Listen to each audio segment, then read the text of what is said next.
Hey, what's up with you guys? Hey, welcome back to another video. Now, I wanted to go ahead and make this as far as a leveling build or, talent reset is coming in a few days. What talents should you be going if you're trying to get ready and geared up for leveling in Outlands and trying to make your 60 to 70 experience as smooth as possible? And so this is the build that I am going to be going as soon as TBC launches. Now, I wanted to pull up just for comparison's sake here. I have the same gear on both this server on the classic vanilla servers and then the classic beta, the TBC beta servers.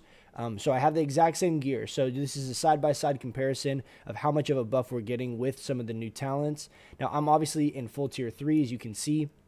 And we have 909 healing power, 206 spell damage just across the board with this current setup. Now, if I pull up the beta with this talent build that we're running, we have 996 bonus healing and 513 bonus spell power. So you can see it's a massive boost to our spell power and still pretty significant, almost 100 bonus healing with the exact same gear on. If you don't believe me, you can look side by side, pause the video, but it's the exact same set of gear.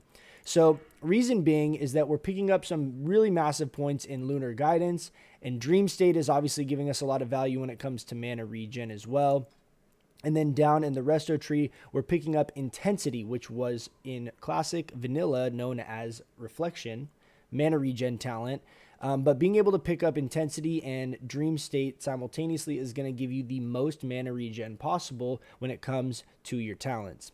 Now, this Lunar Guidance talent here is what's giving us that bonus spell power, in addition to all of the gear changes in TBC, where healing gear also gives a lesser portion of spell damage. It's around 30, I think it's 33%. I don't know if it's exactly that, but it's really close if it's not.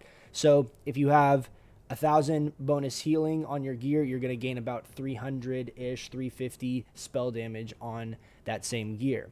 Now, a couple things worth mentioning here is that this is there's a lot of common builds in the later game PvP known as resto-kin or Dream State Druid, or you'll see kind of these different names that they're called.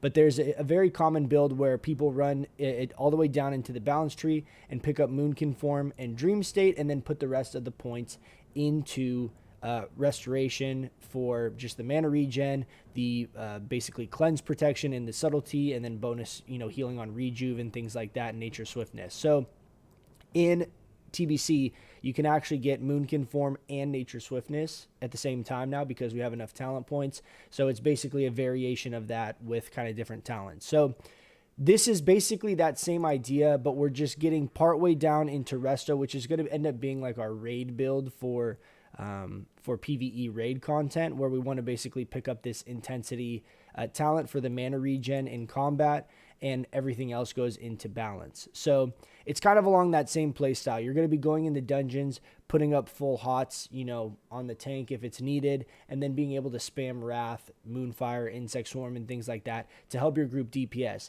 This is actually a really effective way of leveling because most people, I haven't seen really anyone talk about this, but most people going into this to the launch, a huge portion of people initially are going to be really geared. Like right now, I know a lot of, the people that I'm currently playing with are in full tier 3, more or less. People are really, really stacked right now from Nax, and they're going to be leveling. So the first time through the dungeon groups, everyone is going to be pretty over geared for the dungeons themselves. If you have tier 2 and higher, chances are you're not going to be getting a ton of upgrades in those first 2 dungeons, meaning that they're going to be relatively easy for you to clear. That being said, having a healer is obviously necessary, but they're not going to be as healing intensive as some of the later dungeons might end up being. So being able to throw up a couple hots and then spam Wrath or DPS in whatever form you want while those hots are ticking, and being ready basically just to heal the tank when needed, is really valuable as a healer role, because it's basically effectively giving you a 4 DPS dungeon group. Not to mention a lot of tanks are going to be doing a lot of damage as well, but point being is you're basically getting an additional DPS that you don't have if you're just playing, full resto druid or whatever, because you're not going to be able to DPS as effectively. Now, the points that I'm going to be putting in later, as we were leveling, presumably it would be the first 5 points are going to go to max out Wrath of Cenarius and Moon Fury, really in any order that you want. It doesn't really make too much of a big deal here. Obviously, picking up Force of Nature when you can is going to be pretty significant, because this is a strong DPS cooldown for 1 global cooldown. It does a lot of damage in the right situations. If there's not a lot of AoE damage where the trees die, and it's a boss type encounter where the boss is going to be living for more than 10 seconds, this is actually a really, really valuable 1 single global cooldown as far as the damage that you get out of it. Now, a pretty common question that I've gotten asked is stuff on Improved Fairy Fire. Improved Fairy Fire is obviously something that we definitely want to be bringing for the raid stuff as we get to 70. Any raid that you want, this is going to be pretty mandatory to have. But for leveling specifically, I don't have a lot of value that I'm placing on this because things die super, super fast. Especially if you're playing with people that are in current gear, people that are 60 and not 58 and things like that. It's not like the dungeons are hard to do on normal. They're tough when you get to heroic, but they're not hard on normal, like as you're leveling.